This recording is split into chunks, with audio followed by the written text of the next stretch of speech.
الحمد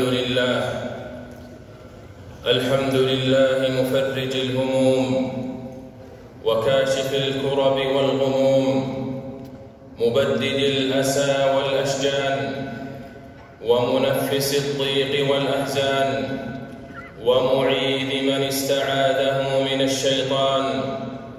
نعوذ بالله من شرور أنفسنا وسيئات أعمالنا، من يهده الله فلا مضل له ومن يضلل فلا هادي له.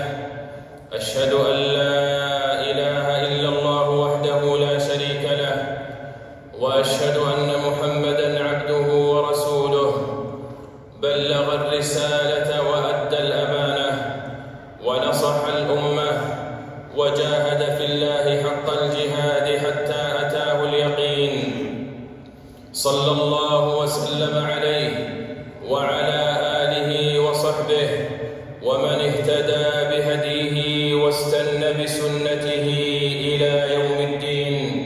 أما بعد، فإن خير الحديث كلام الله، وخير الهدي هدي محمد بن عبد الله، وشر الأمور محدثاتها، وكل بدعة ضلالة، وكل ضلالة في النار. عباد الله، أوصيكم بتقوى الله عز وجل، فهي وصية الله للأولين والآخرين. ولقد وصينا الذين أوتوا الكتاب من قبلكم وإياكم أن اتقوا الله. أيها الناس، إن طبيعة الإنسان متغيرة وأحواله متقلبة، فمن سرور وأفراح إلى أحزان وأكدار وأتراح، ومن يسر وعطاء ونعم إلى ضيق وحرمان ونقم، ومن صحة وعافية وسلام إلى أمراض وأسقام وآلام. كل ذلك مما يستوجب على المؤمن الحمد والشكر على الخير والنعم، والحمد والصبر على البلاء والنقم. فلله الحمد على كل حال، وله الحمد على ما قضى، وله الشكر على ما أنعم به وأعطى. عباد الله، لقد كان النبي صلى الله عليه وسلم يستعيذ بالله من الهم والحزن. فعن أنس بن مالك رضي الله عنه قال: كان النبي صلى الله عليه وسلم يكثر أن يقول: اللهم إني أعوذ بك من الهم والحزن والعجز والكسل والجبن والبخل وضلع الدين وغلبة الرجال. رواه البخاري. أيها الناس، الهموم والغموم، وما أدراكم ما الهموم والغموم. الهم أحزان وضيق في الصدر وانقباض المزاج وقلق وتوتر عصبي وحدة وكآبة وتفكير سلبي وعملية استنزاف للقوى البدنية والعقلية. الهم نصف الهرم وسبب المرض والسقم، وجالب الخمول والكسل والضعف والفشل وخيبة الأمل. الهم داء عضال وكآبة وتوتر وانفعال واضطراب وأوهام. ولهذا يسعى الشيطان إلى تحزين المؤمن وإثارة همومه وغمومه وأحزانه. قال تعالى: إنما النجوى من الشيطان ليحزن الذين آمنوا وليس بضارهم شيئا إلا بإذن الله وعلى الله فليتوكل المؤمنون. فالشيطان قد يستدرج الإنسان فيؤزه إلى هاوية الهموم والغموم والأحزان، فيضيق صدره ويضيع وقته ويضل تفكيره ويتعكر مزاجه ويفقد صوابه ويستنزف قواه وطاقته وتذهب سعادته وراحته ويخيب منه الأمل ويتردى في أوحال الكسل ويتقاعس عن العمل ويصده عن النشاط والبذل ويسترسله القلق والتوتر فيغشاه العبوس والكآبة واليأس والقنوط والإحباط. فيجب الحرص عباد الله على دفع تلك الهموم بحزم وعزم وعدم الاستسلام لها والاسترسال في طريقها. عباد الله، إن الله يبتلي عباده بالسراء والضراء وبالشدة والرخاء، إما لرفع درجاتهم وإعلاء ذكرهم ومضاعفة حسناتهم. فأشد الناس بلاء الأنبياء ثم الأمثل فالأمثل.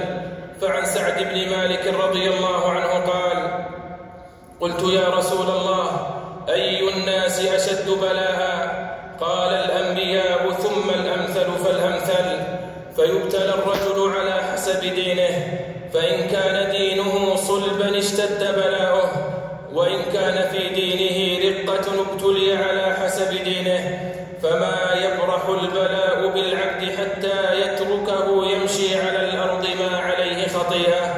رواه الترمذي. وإما أن يكون الابتلاء يا عباد الله بسبب المعاصي والذنوب وعدم المبادرة إلى التوبة. قال تعالى: وما أصابكم من مصيبة فبما كسبت أيديكم ويعفو عن كثير. وعن أنس رضي الله عنه قال: قال رسول الله صلى الله عليه وسلم: إذا أراد الله بعبده الخير عجل له العقوبة في الدنيا، وإذا أراد الله بعبده الشر أمسك عنه بذنبه حتى يوافي به يوم القيامة. رواه الترمذي. عباد الله، الرضا بالقضاء من موجبات السعادة والفرج، والسخط من موجبات الشقاء والبلاء والحرج. فمن رضي فله الرضا، ومن سخط فله السخط. عن أنس بن مالك رضي الله عنه أن رسول الله صلى الله عليه وسلم قال: عظم الجزاء مع عظم البلاء، وإن الله إذا أحب قوما ابتلاهم، فمن رضي فله الرضا، ومن سخط فله السخط. رواه الترمذي. فالرضا يوجب سعادة وطمأنينة في البال، وراحة في النفس، وانشراحا في الصدر. وعدم الرضا يوجب الهموم والغموم والأحزان والقلق والأرق وعدم الاطمئنان. ولن يفرج الهم مصيبة ولن ينفس الحزن كربة. يا صاحب الهم إن الهم منفرج، أبشر بخير فإن الفارج الله. اليأس يقطع أحيانا بصاحبه، لا تيأسن فإن الصانع الله. الله يحدث بعد العسر ميسرة، لا تجزعن فإن المانع الله. إذا ابتليت فثق بالله وارض به، إن الذي يكشف البلوى هو الله. إذا قضى الله فاستسلم لقدرته، فما ترى حيلة فيما قضى الله. والله ما لك غير الله من أحد، فحسبك الله في كل لك الله. أعوذ بالله من الشيطان الرجيم. إن الذين قالوا ربنا الله ثم استقاموا فلا خوف عليهم ولا هم يحزنون. أولئك أصحاب الجنة خالدين فيها جزاء بما كانوا يعملون. بارك الله لي ولكم في القرآن العظيم، ونفعني وإياكم بما فيه من الآيات والذكر الحكيم. أقول ما تسمعون وأستغفر الله فاستغفروه، إنه هو الغفور الرحيم.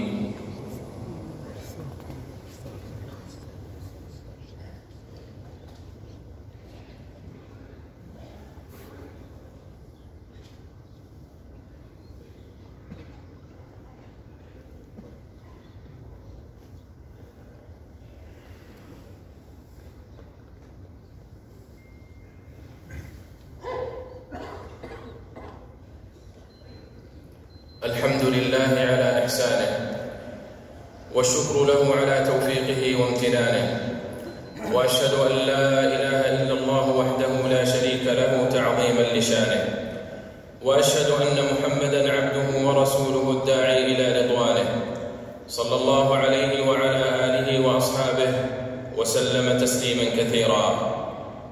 أيها الناس، إن من أسباب انشراح الصدر وزوال الهموم والغموم والأحزان الهداية والإيمان وتوحيد الله الواحد الديان. قال تعالى: أفمن شرح الله صدره للإسلام فهو على نور من ربه فويل للقاسية قلوبهم من ذكر الله أولئك في ضلال مبين. وقال عز وجل: فمن يرد الله أن يهديه يشرح صدره للإسلام ومن يرد أن يضله يجعل صدره ضيقا حرجا كأنما يصعد في السماء كذلك يجعل الله الرجس على الذين لا يؤمنون. وكلما ازداد الإنسان إيمانا وتوحيدا ازداد صدره انشراحا. ومن أسباب انشراح الصدر وزوال ضيقه وهمومه وغمومه ملازمة ذكر الله وتلاوة القرآن. قال تعالى: يا أيها الناس قد جاءتكم موعظة من ربكم وشفاء لما في الصدور وهدى ورحمة للمؤمنين. وقال: ألا بذكر الله تطمئن القلوب. وقال: ومن أعرض عن ذكري فإن له معيشة ضنكا ونحشره يوم القيامة أعمى. ومن أسباب انشراح الصدر وزوال الهم والغم الدعاء ومناجاة الله لرفعه. فعن عبد الله بن مسعود رضي الله عنه قال: قال رسول الله صلى الله عليه وسلم: ما قال عبد قط إذا أصابه هم وحزن: اللهم إني عبدك وابن عبدك، اللهم إني عبدك وابن عبدك ابن أمتك، ناصيتي بيدك، ماض في حكمك، عدل في قضاؤك، أسألك بكل اسم هو لك سميت به نفسك أو أنزلته في كتابك أو علمته أحدا من خلقك أو استأثرت به في علم الغيب عندك أن تجعل القرآن ربيع قلبي ونور صدري وجلاء حزني وذهاب همي إلا أذهب الله عز وجل همه وأبدله مكان حزنه فرحا. قالوا: يا رسول الله، ينبغي لنا أن نتعلم هؤلاء الكلمات؟ قال: أجل، ينبغي لمن سمعهن أن يتعلمهن. رواه أحمد. ومن أسباب السرور والابتهاج وانشراح الصدر وذهاب الهم والغم والحزن الأعمال الصالحة، فالبر والتقوى والإحسان إلى الخلق بالقول والفعل وأنواع المعروف يدفع الله بها الهموم والغموم. قال تعالى: من عمل صالحا من ذكر أو أنثى وهو مؤمن فلنحيينه حياة طيبة ولنجزينهم أجرهم بأحسن ما كانوا يعملون. ومن أسباب انشراح الصدر كثرة السجود والتسبيح. قال تعالى: ولقد نعلم أنك يضيق صدرك بما يقولون فسبح بحمد ربك وكن من الساجدين واعبد ربك حتى يأتيك اليقين. فيا من ضاقت بك الهموم والغموم، يا من ضاقت بك الهموم والغموم، بادر بالتوبة والاستغفار وملازمة ذكر الله الواحد القهار. يا من ضاقت بك الهموم والأحزان، استعذ بالله من الشيطان الرجيم، استعذ بالله من الشيطان، وعليك بكثرة التسبيح وقراءة القرآن. أيها المهموم، اضرع إلى الله، أقبل على ربك، الجأ إلى الله، توكل على ربك، استعن بالله. أيها المهموم، أيها المغموم، عليك بالدعاء، عليك بالدعاء، عليك بالدعاء. اللهم فرج هم المهمومين، اللهم فرج هم المهمومين، ونفس كرب المكروبين، واكشف عنهم البلاء، وارفع عنهم الغموم والأحزان. اللهم آتنا من لدنك رحمة، وهيئ لنا من أمرنا رشدا. اللهم حبب إلينا الإيمان وزينه في قلوبنا، وكره إلينا الكفر والفسوق والعصيان، واجعلنا من الراشدين. ربنا لا تزغ قلوبنا بعد إذ هديتنا، وهب لنا من لدنك رحمة إنك أنت الوهاب. اللهم أعز الإسلام والمسلمين، وانصر عبادك الموحدين، واجعل اللهم هذا البلد آمنا مطمئنا وسائر بلاد المسلمين. اللهم أصلح أحوال المسلمين، اللهم أصلح أحوال المسلمين، اللهم أصلح ذات بينهم، واجمع كلمتهم على الحق يا رب العالمين. اللهم آمنا في أوطاننا، وأصلح أئمتنا وولاة أمورنا. اللهم وفق ولي أمرنا خادم الحرمين الشريفين بتوفيقك، وأيده بتأييدك. اللهم ألبسه ثوب الصحة والعافية يا رب العالمين. اللهم وفقه وولي عهده لما تحب وترضى يا سميع الدعاء. اللهم أنت الله لا إله إلا أنت، اللهم أنت الله لا إله إلا أنت. أنت الغني ونحن الفقراء، أنزل علينا الغيث ولا تجعلنا من القانطين. اللهم أنزل علينا الغيث ولا تجعلنا من القانطين.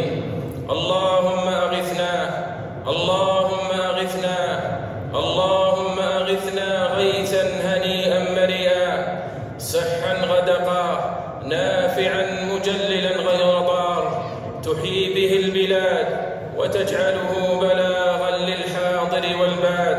اللهم سقيا رحمة، اللهم سقيا رحمة، اللهم سقيا رحمة برحمتك يا أرحم الراحمين. اللهم إنا نستغفرك إنك كنت غفارا، اللهم إنا نستغفرك إنك كنت غفارا، اللهم إنا نستغفرك إنك كنت غفارا. فأرسل السماء علينا مدرارا، فأرسل السماء علينا مدرارا برحمتك يا أرحم الراحمين.